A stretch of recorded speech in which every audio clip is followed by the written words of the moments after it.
عليكم. في الفيديو ده هنشرح آلية عمل الجهاز المناعي في الإنسان. طبعا ده آخر فيديو في باب المناعة، وإن شاء الله كده مفضلش غير البيولوجيا الجزيئية اللي هي DNA و RNA وجزء بسيط من الجيولوجيا يعني. طيب، آلية عمل الجهاز المناعي في الإنسان. الدرس ده هيكلمك عن إيه؟ هيقولك إن في نوعين من المناعة اللي هما مناعة طبيعية ومناعة مكتسبة. الطبيعية أو فطرية أو موروثة، والمكتسبة. طبعا المكتسبة انت اكتسبتها عشان أصبت بمرض معين، أو بمعنى أصح المكتسبة دي متخصصة. أما الطبيعية فهي غير متخصصة، ولكن سواء مناعة طبيعية أو مناعة مكتسبة هما بيعملوا مع بعض عشان القضاء على الميكروبات أو الأجسام الغريبة أو الفطريات أو البكتيريا أو هكذا. طيب، أي كائن ممرض يعني. أعرفك إيه تاني؟ الدرس هيقولك إن في 3 خطوط دفاع. خط دفاع أول، خط دفاع أول وثاني، دول تبع المناعة الطبيعية. أما المناعة المكتسبة فهي خط دفاع ثالث. حلو. يعني إيه؟ ليه عندك 3 خطوط دفاع؟ خط الدفاع الأول بيشتغل، ما قضاش على الفيروس، خط الدفاع التاني يشتغل استجابة الالتهاب وغيره، ما الفيروس دخل جوه جسمك خلاص وانتشر، خط دفاع تالت يقضي عليه. طيب، خط الدفاع الأول ايه هو؟ كائن ممرض عايز يهاجمك، فأنا طبيعي أحاول أمنعه أصلا من دخول الجسم، فهو ده خط الدفاع الأول، منع الكائن الممرض من دخول الجسم. عندك الجلد، عندك السملاخ أو السملاخ ده اللي هو شمع الأذن يعني، عندك اللعاب، عندك دموع. بالمناسبة الدموع دي بتحتوي على انزيمات بتحلل الميكروبات او الفيروسات يعني، او بمعنى صح الدموع دي مادة كيميائية يعني، في او مش مادة كيميائية، اقصد ان في وسائل كيميائية ووسائل ميكانيكية. الوسائل الكيميائية زي الدموع، زي اللعاب وسيلة كيميائية، زي السملاخ وسيلة كيميائية. اما الجلد وسيلة ميكانيكية. طيب، انا قلت الخط الدفاع الاول جلد، سملاخ، لعاب، دموع. عندك ايه تاني؟ عندك ال HCl اللي هو حمض بتاع المعدة، الحمض الهيدروكلوريك بتاع المعدة. مش محتاج اقول لك ان دي وسيلة كيميائية. عندك ايه تاني؟ عندك الاهداب او المخاط. المخاط والاهداب المبطنة للممرات التنفسية وسيلة كيميائية. طيب، يبقى انت عندك وسائل كيميائية زي السملاخ واللعاب والدموع وال HCl والمخاط. عندك وسائل ميكانيكية زي الجلد والأهداب المبطنة للممرات التنفسية والحواجز بتاعت القناة الهضمية أو الغشائي السفلي المبطن للقناة الهضمية يعني. طيب، دي وسائل ميكانيكية. أما الكيميائية لسه قايلينها. طيب، ده خط الدفاع الأول. فشل، يدخل خط الدفاع التاني اللي هو استجابة بالالتهاب، ناتشرال كيلر، انترلوكا، اسمها ايه؟ انترفيرونات. طيب، الاستجابة بالالتهاب،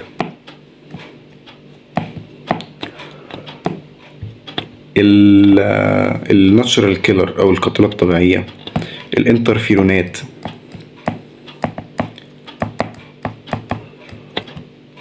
الالتهاب ايه اللي بيحصل؟ ميكروب حاول يخش جسمك، يعني حصل جرح او اي حاجة مثلا، فالبكتيريا دخلت جوه الجسم، يحصل استجابة الالتهاب. ازاي؟ في خلايا متخصصة اسمها الخلايا الصارية. بتعمل ايه الخلايا الصارية؟ بتفرز نوع من المواد أو بتفرز مادة اسمها الهستامين.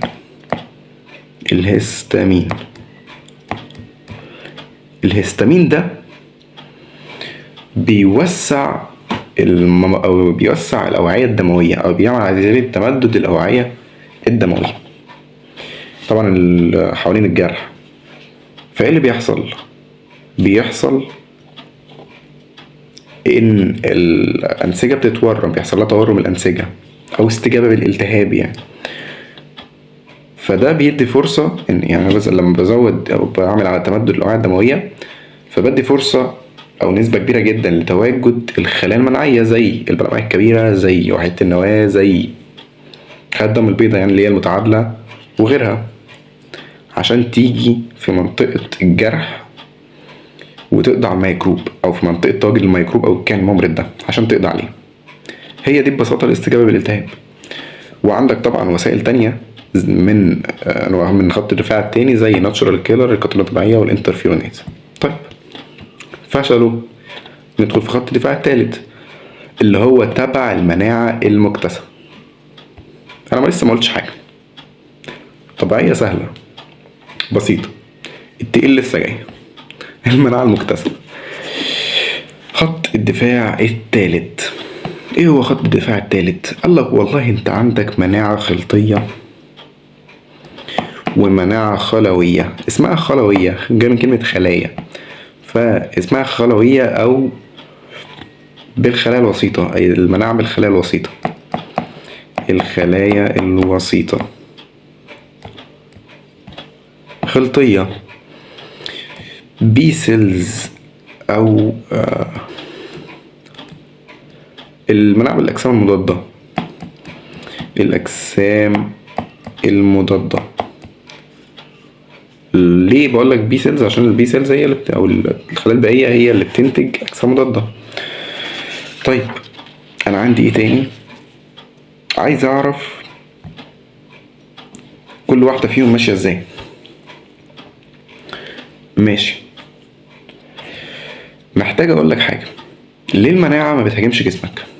بتهاجم المكان الممرض بس. أول حاجة هتقولي هي غريبة، هتقول ان هي قصدي الكائن الممرض ده مادة غريبة عن الجسم. مادة غريبة عن الجسم بس ليه بيهاجمش الخلايا؟ طب ما هي مناعة، او خلايا مثلا بتدمر اي حاجة. عشان في حاجة عندك اسمها MHC.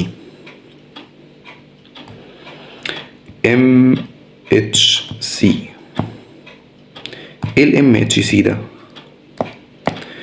ده بروتين التوافق النسيجي. يعني ايه بروتين التوافق النسيجي؟ حاجة بتكون موجودة في الخلايا بتاعتك ما بتكونش موجودة في الميكروب. يعني بروتين التوافق النسيجي ده مش موجود في الكائن الممرض اللي بيهاجمك. فبالتالي انا كجسم يعني او كمناعة، جهاز مناعي، يسهل عليا ان انا اميز بين خلايا جسمي والكائن الممرض اللي بيهاجم. طيب في حاجة كمان محتاجك تعرفها، ان عندك مستقبل CD4 ومستقبل CD8. في حاجة اسمها مستقبل CD4 ومستقبل CD8. انا بس دلوقتي محتاجك تعرف ان CD4 بيكون موجود فيه على الخلايا البي سيلز، والتي اتش بالادق يعني التي هيلبر، لان انت عندك 3 انواع من الخلايا التائية: تي اتش او هيلبر تائية مساعدة، تي سي سايتوكسيك او تائية سامة، تي سبريسور تائية كابحة او مثبطة. دول 3 انواع من التائية. فانت عندك مستقبل السي دي 4 موجود على البي سيلز اللي هي الخلايا البائية، التي اتش اللي هي خلايا التائية المساعدة. مستقبل السي دي 8 موجود فين؟ موجود على تي اس او تي سي وتي اس. حلو، خليك عارف المعلومة دي مؤقتا، هرجع لها دلوقتي. المناعة الخلطية اللي في خط الدفاع الثالث في المناعة المكتسبة. ايه بتحصل ازاي؟ ايه هي المناعة الخلطية؟ عندك جسم مضاد جسم مضاد ايه؟ عندك قصدي جسم غريب او كائن ممرض دخل جسمك، جات البي سيلز حللته الانتيجين او دخل جوه البي يعني. ما علينا، البي سيلز او الانتيجين بتاع الميكروب ارتبط ببروتين التوافق النسيجي او الام اتش سي اللي موجود في البقيه.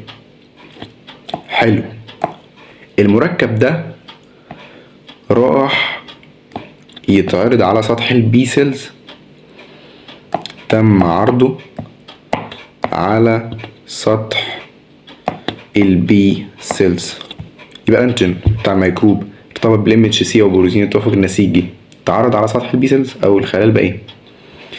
دي حته. بالتوازي مع الكلام ده حصل حاجه كمان، ايه هي؟ قال لك ان البلعميه الكبيره بلعت الفيروس، حرفيا عملت عمليه بلعمه، بلعت كان ممرض يعني. فايه اللي حصل؟ الانتيجين بتاع الفيروس مع الام اتش سي بروتين التوافق النسيجي، المركب ده تم عرضه على سطح الخلايا البلعمية الكبيرة. يعني الميكروب او البلعمة الكبيرة بلعت الميكروب، عملت عملية بلعمة، اللايسوسوم اللي جوه الخلايا البلعمية الكبيرة حلل الميكروب ده، فتته القطع، فالانتيجين بتاع الميكروب مع بروتين التوافق النسيجي اللي هو الام اتش سي اتعرض على سطح الخلايا البلعمية الكبيرة. ماذا بعد؟ انا كده فضحت الفيروس، قلت ان في جسم غريب اهو يا جدعان، قدمته على السطح بتاعي. حلو، ماذا بعد؟ التي اتش تقابل المركب ده، يعني تتعرف على الام اتش سي، بس مش اي ام اتش سي او مش اي انتيجين، قصدي الانتيجين اللي موجود على الام اتش سي. يعني هي بتتعرف على الام اتش سي اللي ماسك في انتيجين بتاع الميكروب. حلو حلو. بيقول لك ليه الخلايا التائية او التي اتش يعني ما بتقدرش تتعرف على ما بتقدرش تتعرف على الانتيجين غير بعد ما الام اتش سي تمسك فيه او البروتين التوافق النسيجي يعني. يعني من الاخر هتقول لي التي اتش اتعرفت على الانتيجين الموجود على الام اتش سي، طب ليه ما اتعرفتش على الميكروب وهو في السكه؟ لان بيحصل تعديلات من الخلايا البلعميه الكبيره. يعني لو انت بتقوله ده يبقى انت البقيه والبلعميه الكبيره مالهمش لازمه. لا، التي اتش مش هتعرف تعرف على الميكروب لوحدها في الجسم كده، لا، بيحصل شويه حاجات انت مالكش دعوه بيها، مش عليك في منهجك، فكبر دماغك منها.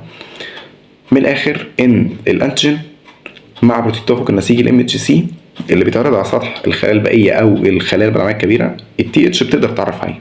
جميل جميل. فانا كده التي اتش اتعرفت على الانتيجين بتاع الميكروب ده. حلو حلو. بعد كده ايه اللي يحصل؟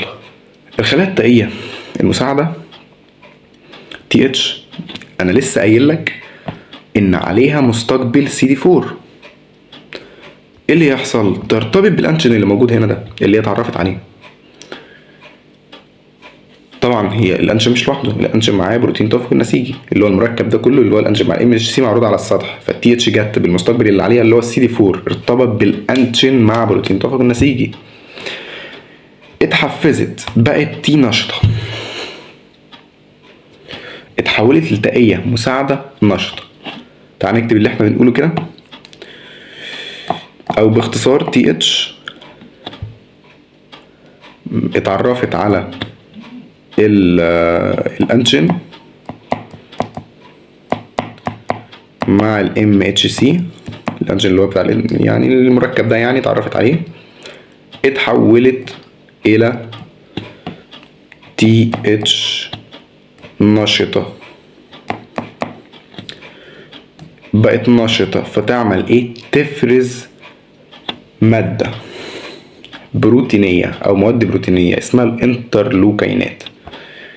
انت سمعت الاسم ده قبل كده في الدرس اللي فات، في اللي هي المواد المساعدة، المواد الكيميائية المساعدة. لما قلت لك انترلوكينات وغيرها من المواد مش لازم اذكرهم دلوقتي. وكنت مسمي لك الانترلوكينات سلوك كهرباء وقلت ان انا سارق الاسم فتمام. طيب فالانترلوكينات بيتم افرازها بواسطه تي اتش او التائيه المساعده النشطه. حلو، يبقى انا كده معايا الانترلوكينات. ماذا بعد؟ الانترلوكينات دي بتعمل ايه؟ بتنشط البي سيلز، بس مش اي بي سيلز، البي اللي عليها ام اتش سي مع انتيجين المعروض على سطحها، يعني بي عارفه الميكروب من الاخر. فالانترلوكينات نشطت او عملت على تحفيز البي سيلز. انت فاهم طبعا ان البي اللي هي اللي عارفه الميكروب، حلو، اللي هي بتحمل على سطحها الانتيجينات بتاعت الانتيجينات المرتبطه بالبروتين توافق النسيجي الام اتش سي. اللي يحصل بعد كده تنتج اجسام مضاده، لان انت عارف اصلا قبل كده من خصائص البي سيلز ان هي بتنتج اجسام مضاده. طيب فالبي سيلز انتجت اجسام مضاده متخصصه بتقضي على الفيروس ده. بتعمل ايه الاجسام المضاده؟ بتسبح في الجسم تلقط ميكروب فترتبط بالانتيجين بتاعه وتبتدي تلم عليه البلعمية الكبيرة. بالأدق انت لازم تكون فاهم الجسم المضاد بيعمل ايه من الفيديو اللي فات، من الدرس اللي فات. في طرق لعمل الجسم المضاد، تمام. فالجسم المضاد بيقضي على الفيروس، ماشي. طب لو الفيروس موجود جوه خلية، لأن الجسم المضاد كبير فما بيقدرش يعدي من الغشاء البلازما، فلو موجود جوه خلية، لو الميكروب بيتكسر جوه خلية في جسمك يعني، فالجسم المضاد ما يقدرش يعمل معاه حاجة غير لو مسك في غشاء يعني. اسمع الفيديو اللي فات في طرق عمل الجسم المضاد وانت هتفهم. طيب بس ساعتها بينشط التي سيلز، حلو، عشان تقضي على الميكروب. جميل.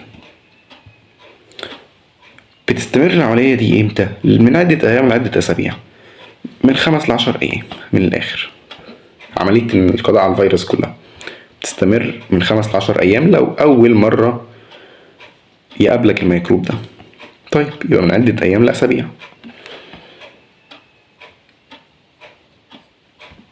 حاجة تاني عايز اقول لك حاجة.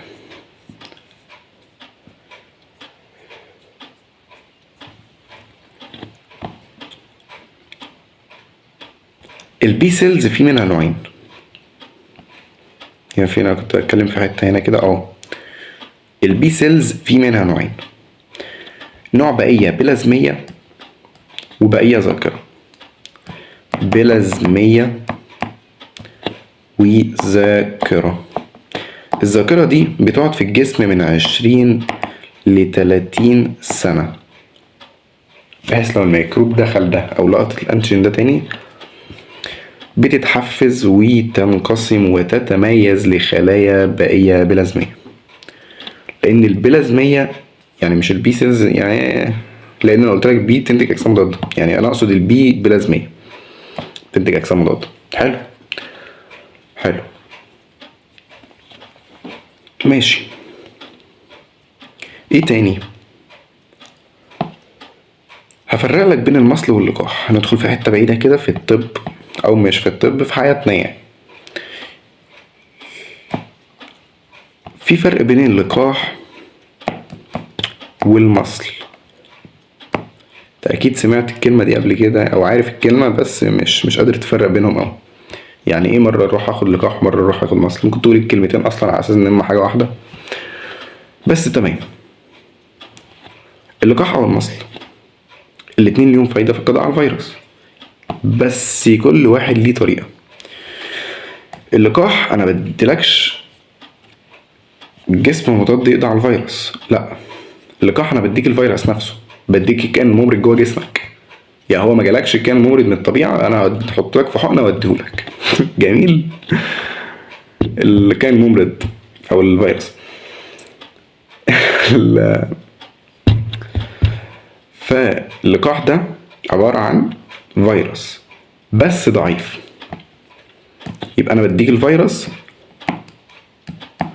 في حالة ضعف او في حالة ضعيفة، فبنشط المناعة ان هي تقضي عليه، بس ما بسببلكش المرض، لان انا عارف ان مناعتك هتقدر عليه، لانه فيروس ضعيف مش فيروس في الطبيعي، لا هو فيروس، هو نفس الفيروس اللي ممكن يجيلك من بره نوع مثلا معين، فبحقنك بيه بس في حالة ضعيفة او صورة ضعيفة، فالمناعة تقدر تهزمه او تتغلب عليه. فبالتالي لو جالك الفيروس وهو قوي وشديد عضلاته، فتقول له لا انا معايا خلايا ذاكره يا باشا ليك، انا جيت قبل كده ونفختك بس انت في صوره ضعيفه، اي نعم انت في صوره قويه دلوقتي بس هنفخك تاني لان انت نفس الانتيجين، فانا بحللك، او جسم مضاد او ما يعني فاهم، مناعه بالطرق المختلفه. طيب اما المصل، انا بحقنكش بالفيروس، انا بحقنك بالجسم المضاد نفسه. طب ايه الفرق؟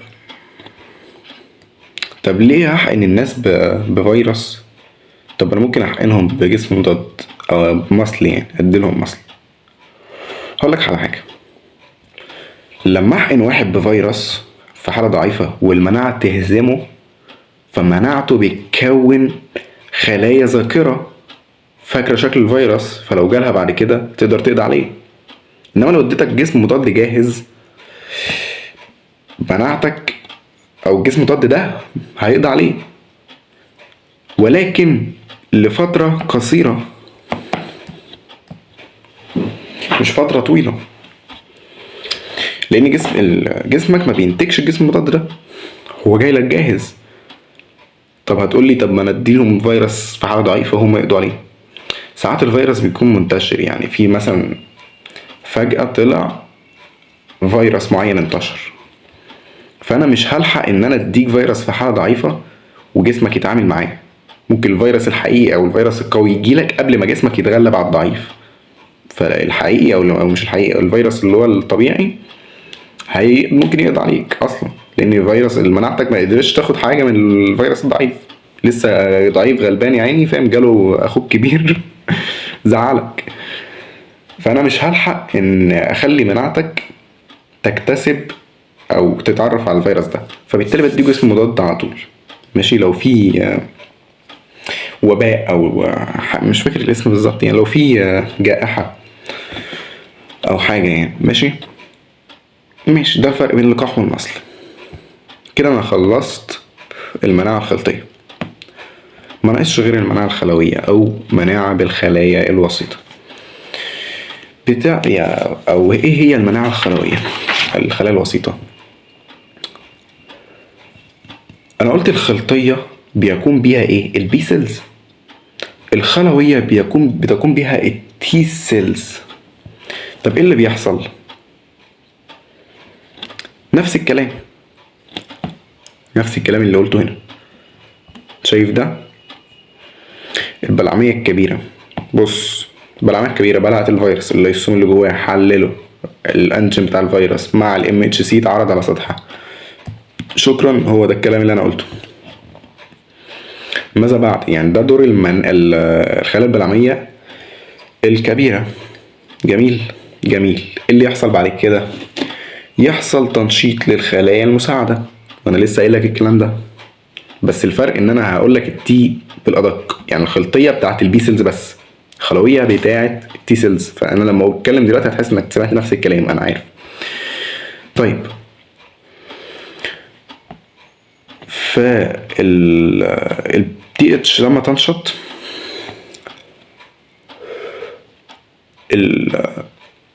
الانتيجين، بص انا عايز اعرفك الفرق عشان ما تتوهش ما تقعدش تشد في شعرك وتقول لي هو ايه الفرق بينهم.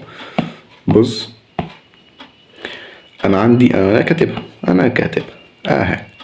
بص دي انتيجين بتاع ام اتش سي مع ام اتش سي اتعرض على سطح البي سيلز، وانتيجين مع ام اتش سي اتعرض على سطح البلعمية. حلو. جي تي اتش تأية مساعدة اتعرفت على الانتيجين اللي موجود هنا، اللي موجوده على البي، الانجين اللي هو المركب ده، الانجين مع الام اتش سي او البروتين التوافق النسيجي اللي موجود على سطح البي سيلز. فدي تسمى مناعه خلطيه، عشان البي سيلز هتنشط تتحول لحاجتين، بي ذاكره وبي بلازميه، تنتج اجسام مضاده. طب التي اتش مشيت اتعرفت على الفيروس، بس هنا اللي اتعرفت على الانتيجين ده اللي هو الانجين مع الام اتش سي اللي معروض على سطح الخلايا البلعميه الكبيره، يحصل عندك مناعه خلويه. شفت الفرق بينهم؟ انت كده مستريح؟ ضميرك ارتاح؟ نكمل بقى. طيب يبقى البلعميه الكبيره بلعت الفيروس ام اتش سي مع الانجين بتاع الفيروس، اتعرض على سطحها، التي اتش شافته، اتعرفت على الانجين ده، اتنشطت. حصل ايه؟ مستقبل السي دي 4 اللي موجود على سطح التي اتش ارتبط بالانجين او ارتبط بالمركب اللي هو الانجين مع الام اتش سي مع على سطح البلعميه الكبيره. تمام. ايه اللي حصل بعد كده؟ التي اتش بقت منشطه، يعني بقى عندك تي اتش نشطه وتي اتش ذاكره. الذاكره بتفضل موجوده في الجسم طبعا، عشان لو شاف الفيروس ده تاني تتعرف عليه، او اللي شاف انه الانجين ده تتعرف عليه وتقضي على الميكروب بسرعه قبل ما يسبب لك او قبل ما يظهر عليك اعراض المرض. تمام. التي اتش بتعمل ايه؟ بتفرز سيتوكينات وانترلوكينات. عايز اكتبها في جنب كده. تي اتش المستقبل عليها اسمه مستقبل السي دي 4. ايه اللي حصل؟ المستقبل ارتبط بالانتيجين والام اتش سي اللي موجود على سطح الخلايا البلعميه الكبيره، بقت نشطه. جميل. النشطه عملت ايه؟ افرزت سيتوكينات وانترلوكينات. الانتر لوكينات والسيتوكينات.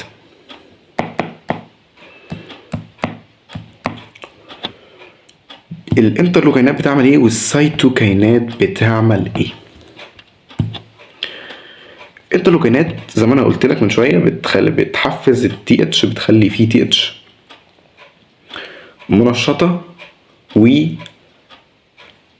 يعني بتحفز التائية المساعدة اللي ارتبطت بالانتيجين كي تنقسم ل تي اتش مساعدة منشطة و تي اتش ذاكرة. تي اتش منشطة و تي اتش ذاكرة بتفضل موجودة في الجسم. حلو. طب السيتوكينات بتحفز باقي الخلايا التانية. لو ما سمعتش الفيديو اللي فات روح اسمعه. تمام. اللي هو المناعة في الإنسان، هو كلهم على بعض أصلا تقسيمة الدرس 4 حاجات اللي هو الفيديو اللي فات. تمام. فهتلاقي فيهم الوظيفة التي اتش أو وظيفة التي سيلز عامة. فهتلاقي فيهم التي اتش اسمها تائية مساعدة عشان بتساعد كل الخلايا، بتحفز التي اتش وتحفز اخواتها من التائية وتحفز البقية والناتشورال كيلر. حلو. فانت لو فاهم الدنيا ده هيبقى سهل عليك، لو مذاكر كويس فاهم الدنيا هتبقى بسيطة. طيب فالتي اتش عملت ايه؟ افرز انترلوكينات انقسمت او خلت الخلايا التائية المرتبطة بيها التي اتش المرتبطة بيها تحفزها وتنقسم لخلايا تي اتش منشطة اللي هي تائية مساعدة منشطة وتي اتش ذاكرة. ماذا بعد؟ السيتوكينات حفزت تي اتش، حفزت قصدي تحفيز باقي الخلايا من الاخر اللي هم ايه؟ البي سيلز، التي سي، التي اس. عندك ايه تاني؟ الناتشورال كيلر اللي هي بتقضي على الناتشورال، اسمها ناتشورال كيلر، قاتلة طبيعية، يعني تقتل الفيروسات او الميكروبات او لو في عضو غريب داخل جسمك، عضو اللي هو عضو مزروع، عضو مزروعة او سرطاني يعني وكده، او خلايا سرطانية. طيب انا حفظت بقى الخلايا اللي هم البي سيلز، تي اتش وتي سي قصدي معلش، والتي اس وناتشورال كيلر. جميل. بس كده دور الخلايا السامة انا لسه معرفتوش.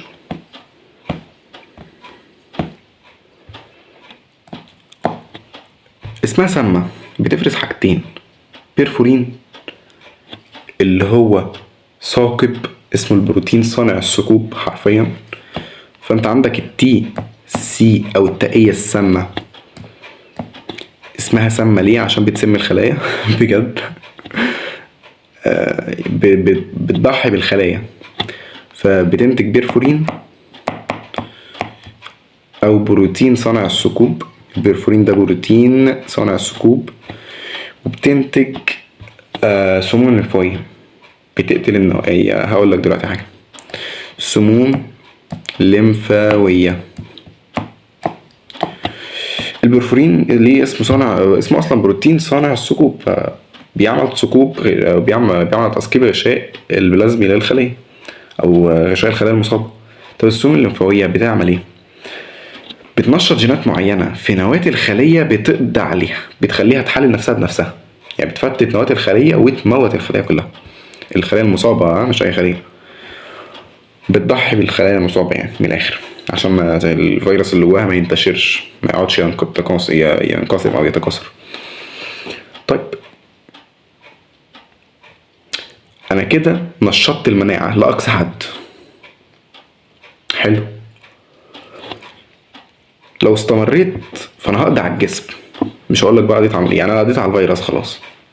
لو الجهاز المناعي استمر جسمك نفسه هيروح. فتيجي تي اس تقول لك لا يا معلم استنى، رايح فين؟ فرامل تي سبريسور، تائية مثبطة او كابحة، بتعمل ايه؟ تكبح عمل، او بص في جملة حلوة قوي بحبها، تنظم درجة الاستجابة المناعية للحد المطلوب. اللي هو بتضرب فرامل مثبطة او كابحة بتستعمل على تثبيت الاستجابة المناعية. يعني هو حصل استجابة مناعية انا لسه بشرحه دلوقتي، فالتي اس تثبيت بقى الاستجابة المناعية دي. فبعد ما قضيت على الفيروس بتعمل ايه؟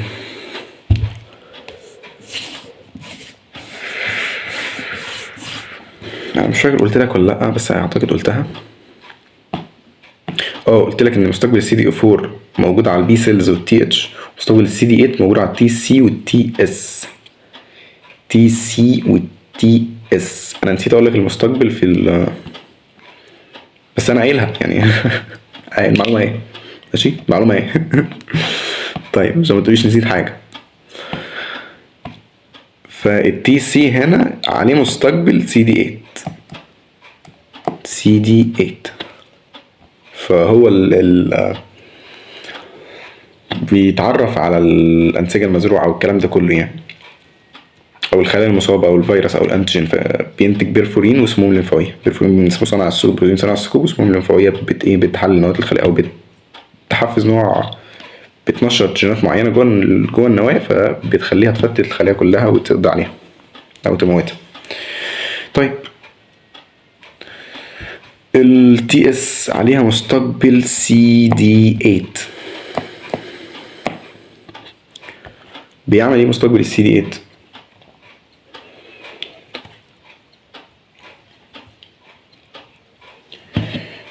السي دي 8 اللي موجود على التي اس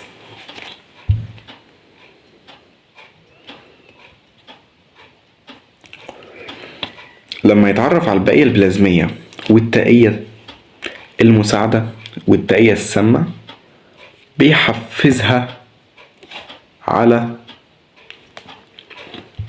إنتاج حاجة أنا ناسيها، فعشان كده سرحان بفكر فيها.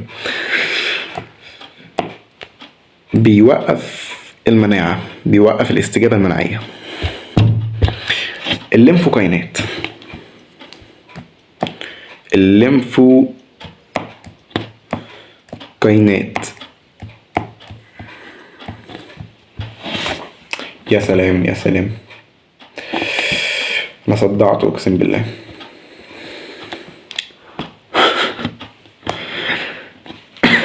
التي اس بتعمل ايه؟ على مستقبل سي دي 8 مع الخلايا التانية طبعا اللي هي البائية البلازمية والتائية المساعدة والتائية السامة. بيحفزها على انتاج نوع من البروتينات اسمه ليمفوكاينات. بيعمل ايه الليمفوكاينات؟ بيوقف الدنيا. بيثبط او يكبح الاستجابة المناعية، خلاص فاهم. بيموت الخلايا التانية اللي هي بيوقف يعني توقيف او وقف الخلايا البائية، او اكتب المناعية على طول يعني. البائية البلازمية عن انتاج الاجسام المضادة، لان وظيفة البائية انتاج الاجسام المضادة، فبيخلي البائية او يوقفها عن انتاج الاجسام المضادة. بيموت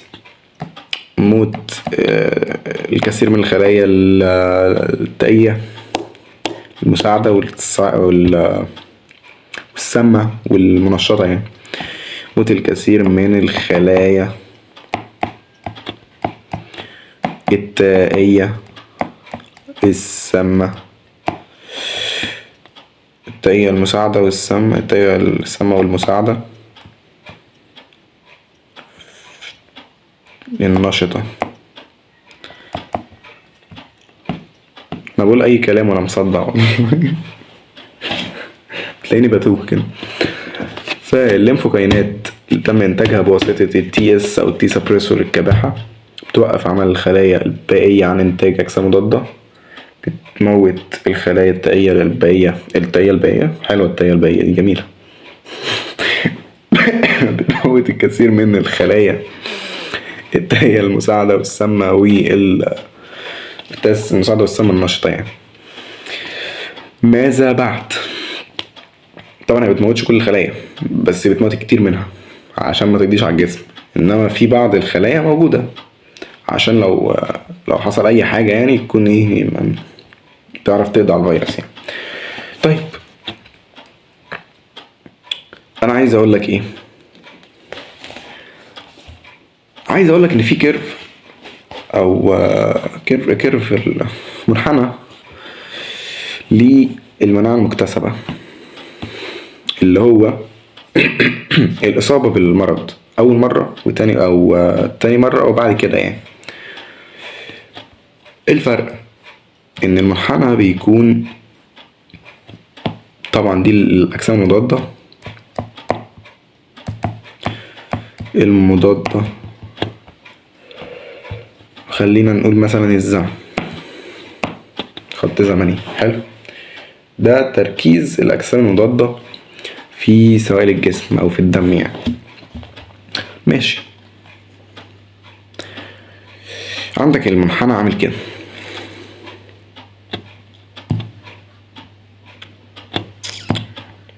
خط الغشيم اهو.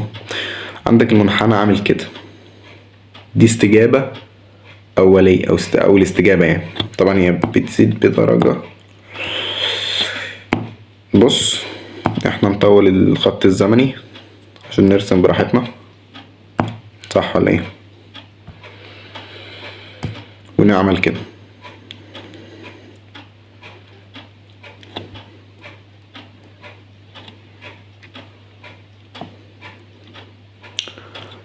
جميل جميل.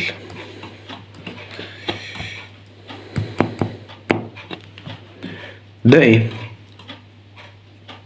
ده تركيز الأجسام المضادة بمرور الزمن. ده التعرض الأول، يعني انت أول مرة يجيلك الميكروب، أول مرة جسمك يتعامل مع الميكروب ده. هنا التاني مثلا الثاني أو اللي بعد كده يعني. طيب يعني ممكن يجيلك مرة واتنين وتلاتة يعني، فاهم قصدي؟ طبعا في فرق يعني الحتة دي اللي هو فرق زمني يعني ما بين الأول والتاني، بس مش أول ما تطلع من يعني فاهم. مش أول ما تطلع من دور برد مثلا يجيلك دور برد تاني. أي نعم البرد هقول لك على حاجة دلوقتي. ماشي. فايه اللي بيحصل هنا؟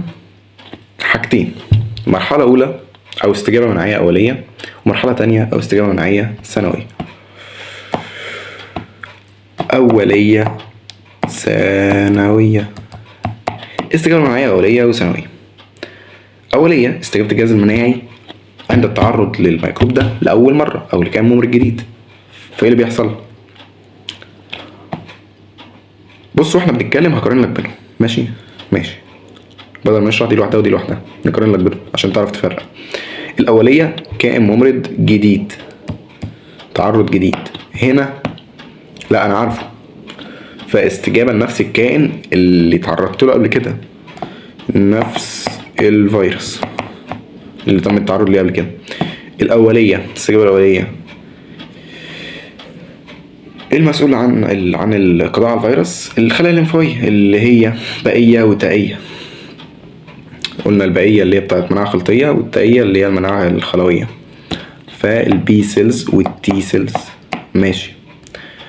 الثانوية: الخلايا أو خلايا ذاكرة. مش انا قلت لك في خلايا ذاكرة بتكون محفوظة؟ هي دي تنشط، حافظة شكل الميكروب، فلو جه تاني او حافظة شكل الانتيجين.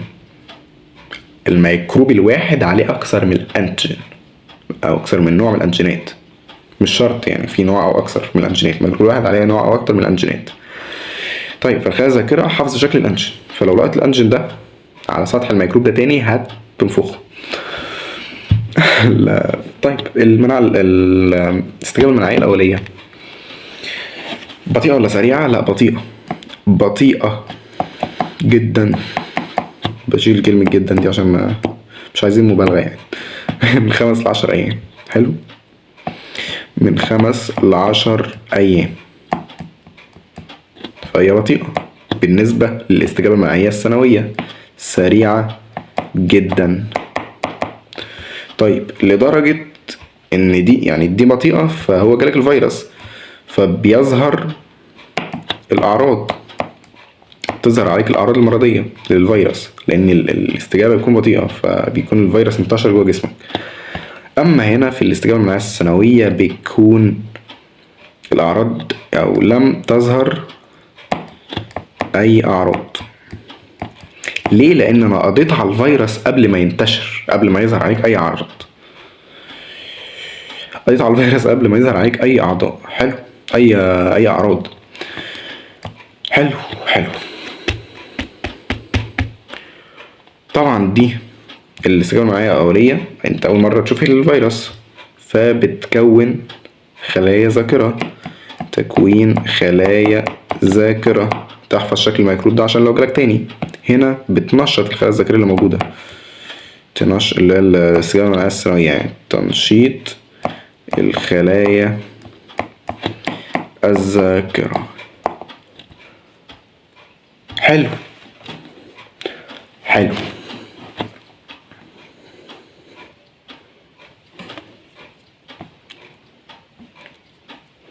طبعا بص، الحتة دي، الجزئية دي اللي هو انت شايف اللي انت فاهم قصدي عليه، على الطلعة دي ايه؟ دي انتاج اجسام مضاد، انا بقضي على الفيروس. حلو. طب دي التي اس شغالة، بتعمل التي اس كباحة، يعني انا هنا قضيت على الفيروس، دي كباحة بحيث تفرز ليمفوكاينات توقف عمل البقية عن انتاج اجسام مضادة. تمام. وبتموت بعض الايه او كثير من التائية سواء مساعدة او سامة. ماشي. طيب، هنا نفس الكلام، هنا ذاكرة، خلايا ذاكرة تستجيب، والخلايا الذاكرة بتتحول لخلايا بائية بلازمية.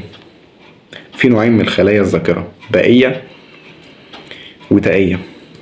يعني انا شرحتها لك اصلا وانا بقول لك في الخلايا التائية، قلت لك تي اتش بتتحول لتي اتش نشطة وتي اتش ذاكرة، انا قلتها.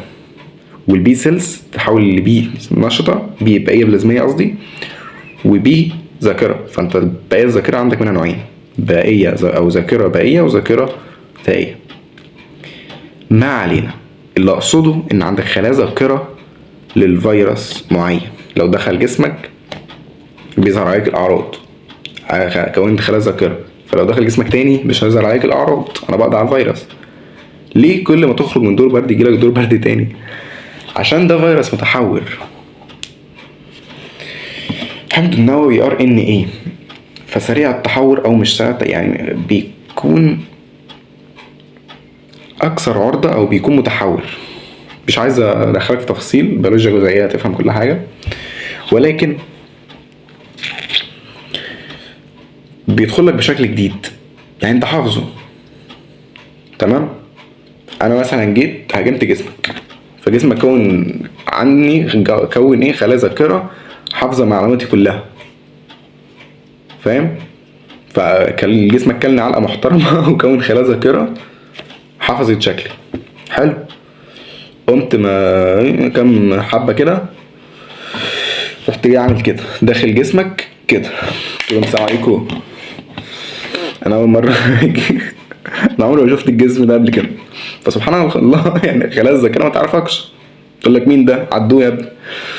فجسمك يستجيب كأني اول مرة يشوفني، مع ان انا نفس الفيروس ولكن بشكل جديد او فيروس متحول. عشان كده البرد بيجيلك كتير، مش ما فيش نوع واحد من البرد يعني. ولكن في بعض الامراض التانية بتكون زي عايز حصبة مثلا، الحصبة بتجيلك مرة واحدة، ما بتجيلكش مرتين. لان جسمك اكتسب المناعة دي خلاص، بقى عنده خلايا ذاكرة ليها. تمام.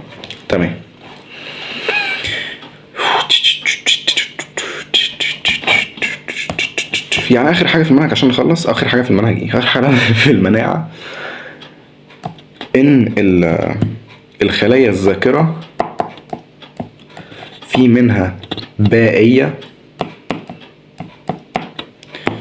يا نهار ابيض، بائية،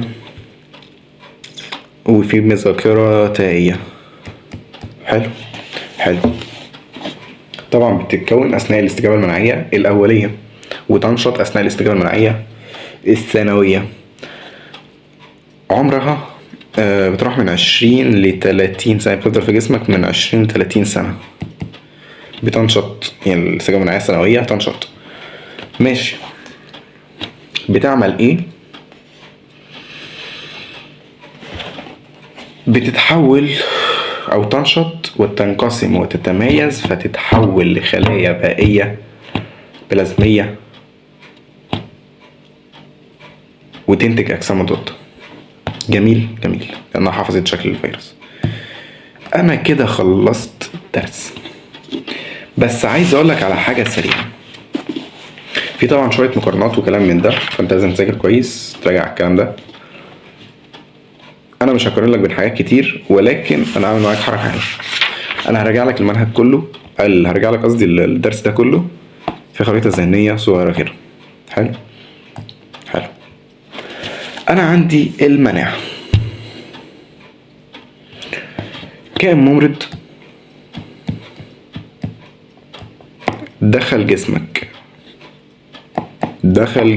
والله لا اكتبها كده، دخل جسمك. ايه اللي حصل استجابة. ازاي الاستجابة دي حصلت؟ بص يا سيدي، اول حاجة انت عندك نوعين من الاستجابة، في مكتسبة وفي موروثة. جميل. الدبان اقسم بالله عرفني والله. طيب فايه اللي بيحصل؟ هو ازاي دبان مع ناموس؟ طيب يعني انا مش فاهم. بيحصل حاجتين بيتزامنوا مع بعض. حاجة البلعمية، خلايا بلعمية كبيرة بتبلع الفيروس، الليسوسوم بتاعها بيحلله ويفتته، والانتيجين بتاعه مع MHC اللي هو بروتين التوافق النسيجي بيعرضه على سطحها. حلو. جميل.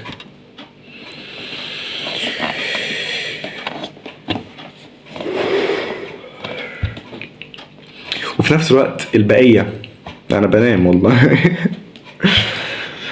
البقيه بتعمل ايه؟ بتتعرف على الميكروب ده، فبتعرض الانتيجين بتاعه مع الام اتش سي على سطحها. حلو لحد دلوقتي حلو. الام اتش سي الاضاءه ابتدت تزعلني يعني، ما انت تمام. طيب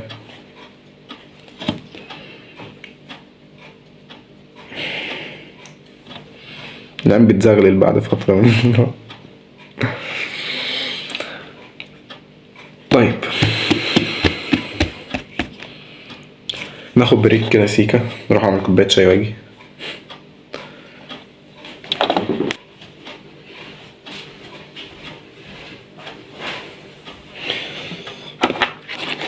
ازيكم يا شباب، عاملين ايه؟ ليكوا وحشه والله. احنا كنا واقفين فين؟ كنا واقفين عند كائن ممرض دخل جسمك. ده ايه ده؟ ماشي. كنت راجع المنهج سريعا، ف معانا كوبايه شاي، اهم حاجه تظبط الدنيا كده. كائن ممرض دخل جسمك بلعمية كبيرة وبقية، عرضوا الانتيجين مع الام اتش سي على سطحه. جميل. ماذا بعد؟ اللي بعد كده التي اتش تنشط. ازاي تنشط؟ اتعرفت على الانتيجين اللي معروض على سطح الاغشاء البلازمية ده فتنشط. حلو.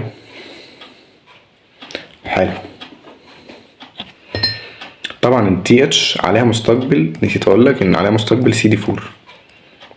حلو. فهي بتتعرف بيه على الانتيجين يعني.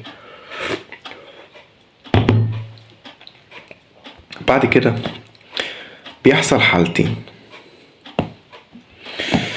مناعة خلطية ومناعة خلوية. مناعة خلطية ومناعة خلوية، ايه الفرق بينهم؟ الخلطية بتاعت البي سيلز، يعني تي اتش تفرز انترلوكينات. انا بتكلم في التي اتش يعني هي مناعة خلطية، بس انا يعني دي كلها مناعة، يعني المراحل الجاية مناعة خلطية، فاهم قصدي؟ فالتي اتش هيفرز افراز انترلوكينات يعني تنشيط البقية.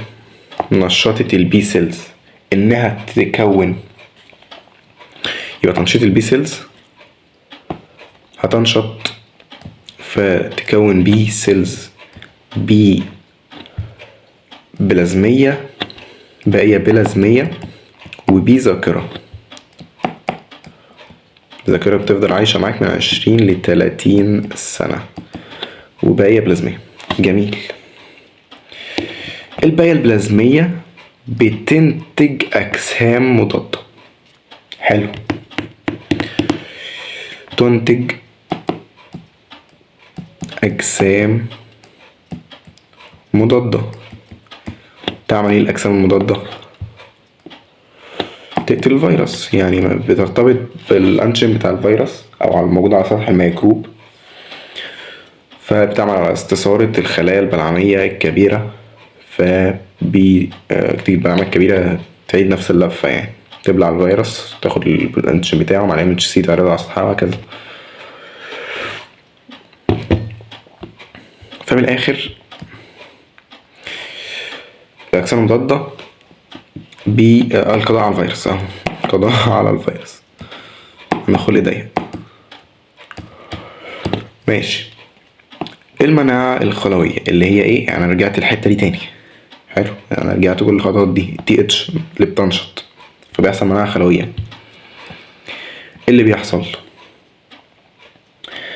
بيحصل ان الانترلوكينات، انا قلت التي اتش مساعدة اصلا اتسمت كده ليه؟ عشان بتساعد يعني بتساعد التي اتش ذات نفسها، النشاطة اللي بترتبط بيها، وبتخليها تي اتش منشطة يعني. وتساعد باقي الخلايا. حلو. ازاي؟ بتفرز انترلوكينات، نشطت الباقي. عملنا كل الخطوات بتاعت المناعة الخلطية، هتنشط نفسها. المناعة الخلوية تي اتش، افراز انترلوكينات. عملت ايه الانترلوكينات؟ عملت على تنشيط كل من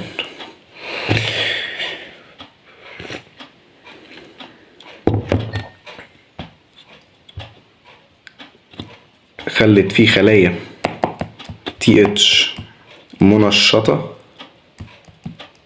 هتفرز بعد كده سيتوكينات. وخلت في تي اتش ذاكرة تفضل في الجسم عشان لو الميكروب ده دخل مرة تانية. طيب التي اتش المنشطة هتفرز سيتوكينات. السيتوكينات دي بتعمل ايه؟ بتنشط الناتشورال كيلر، بتنشط. بص، تنشيط، هي تنشيط و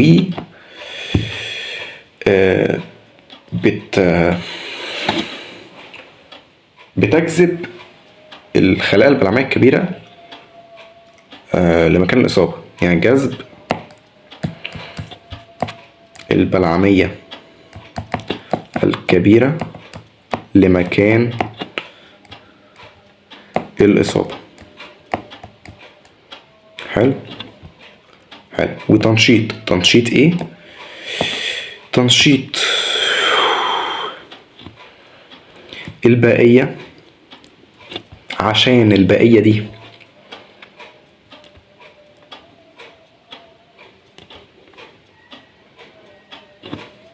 بص، دي انا عايز الف لك لفة كده محترمة.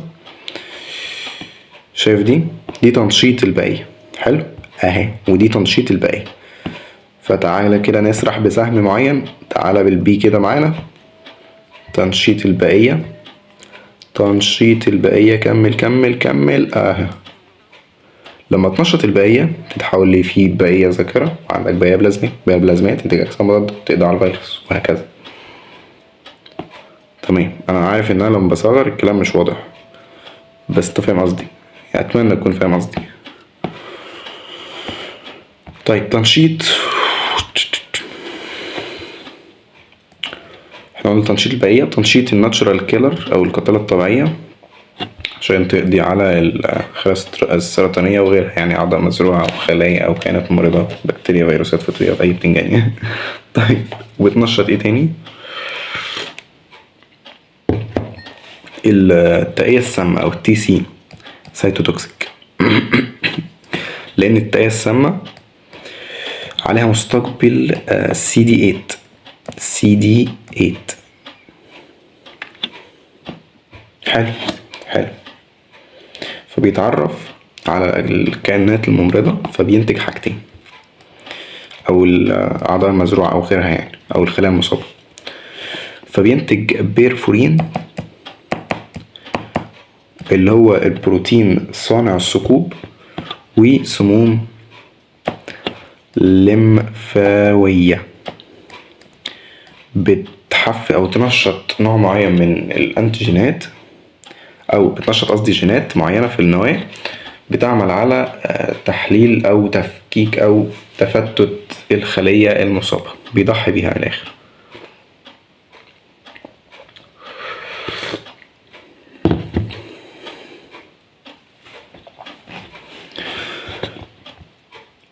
طيب التي اتش منشطة بتفرز سيتوكينات، بتعمل على تنشيط ايه تاني؟ في حاجة كمان، احنا قلنا بتجذب البلعمية الكبيرة وبتنشط البلعمية الكبيرة برضه. تنشيط البلعمية الكبيرة دي كانت مراجعة بسيطة على ما تم شرحه في هذا الفيديو. مش هقدر طبعا اخلي لك الكلام واضح، بس كائن ممرض دخل بالعملية الكبيرة وبي سيلز اتعرفوا على الميكروب ده، او بمعنى صح خدوا الانتيجين بتاعه مع الام اتش سي عرضوه على سطحه. فالتي اتش كان عليها مستقبل السي دي 4 جت اتعرفت عليه على الانتيجين ده اللي معروض على السطح بره. فحصل عندك نوعين من المناعة، خلوية وخلطية، لان التي اتش دي افرزت انترلوكينات. ففي الانترلوكينات دي بتنشط التي اتش قصدي بتنشط اخواتها، بتساعد تسمي التقية مساعدة عشان بتنشط اخواتها من الايه، من الخلايا المناعية يعني او الخلايا الليمفاوية. فالتي اتش افرزت انترلوكينات لما اتعرفت على المستقبل بتاع السي دي 4 اتعرف على الانشن اللي موجود مع بروتين تفوق نسيج الام اتش سي اللي معروض على سطح الخلايا البائية والبلعمية الكبيرة. فالانترلوكينات اتعملت على تنشيط البي سيلز فتحولت لبقية ذاكرة وبقية بلازمية. بقية ذاكرة تعيش من 20-30 سنة عشان لو شاف فيروس تاني يتم ارجعه. حلو. وهي بقية بلازمية بتنتج أجسام مضادة عشان تقضي على الفيروس. فالجسم المضاد ده بيتعرف على أنتيجين في الجسم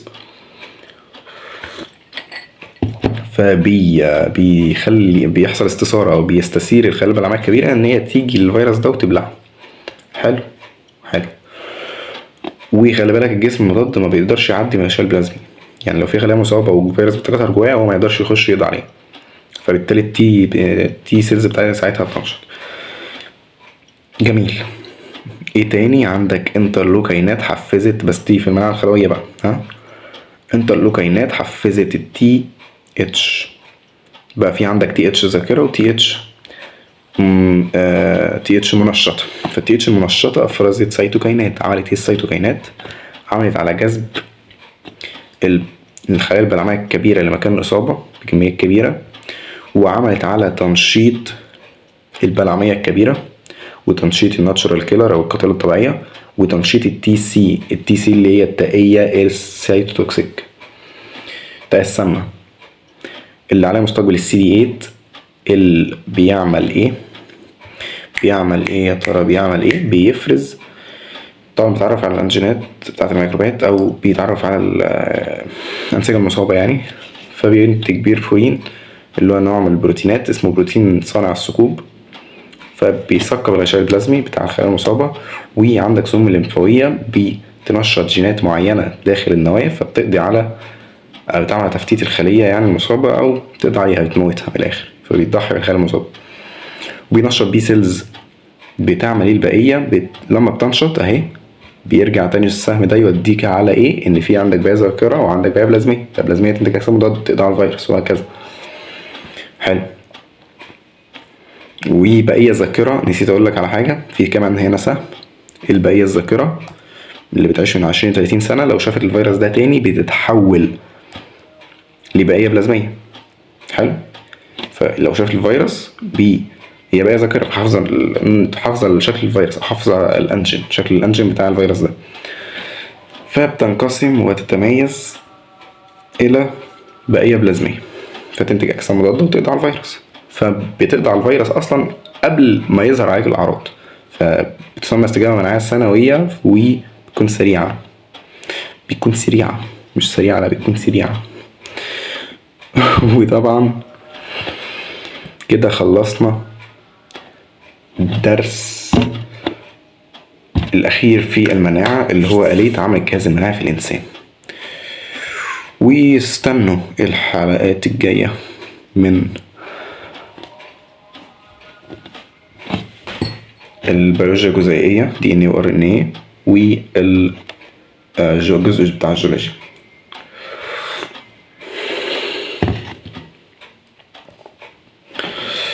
متنسوش في الفترة دي، طبعا انا قاصد اخر تنزيل الفيديوهات، انا عارف ان الفيديوهات هتأخر تنزيلها، بحيث تكون بتراجع المواد كلها. حلو. بتراجع كيمياء، تراجع فيزياء، تراجع عربي، فاهم، تراجع انجليزي وهكذا، تكون جاهز لكل المواد. وما تنساش اللغة التانية لان عندك اللغة الاجنبية بتاع الانجليزي ماشي، عندك لغة تانية اللي هي سواء الماني او فرنساوي يعني، متنساهاش. طيب طبعا على ميعاد تنزيل الفيديو ده هيكون الامتحانات قربت اكيد، انصحك بيه في الفترة دي، ما تضيعش وقتك، ما تقولش يا ريتني ذاكرت من امبارح. خلينا نقول امبارح، ما تقولش يا ريتني ذاكرت من شهر كذا، فاهم قصدي؟ لانها ما بتنفعش. خلينا نكون متصرحين يعني. فقوم واعمل اللي عليك، توكل على ربنا، بإذن الله ربنا هينصرك. طيب، وهي مش باللي بدأ امتى او بدأ ازاي، الفكرة في انك هتنهيها ازاي وليس الا. تمام. طبعا ده كان نهاية المناعة، وكان معكم مصطفى عقلة. السلام عليكم.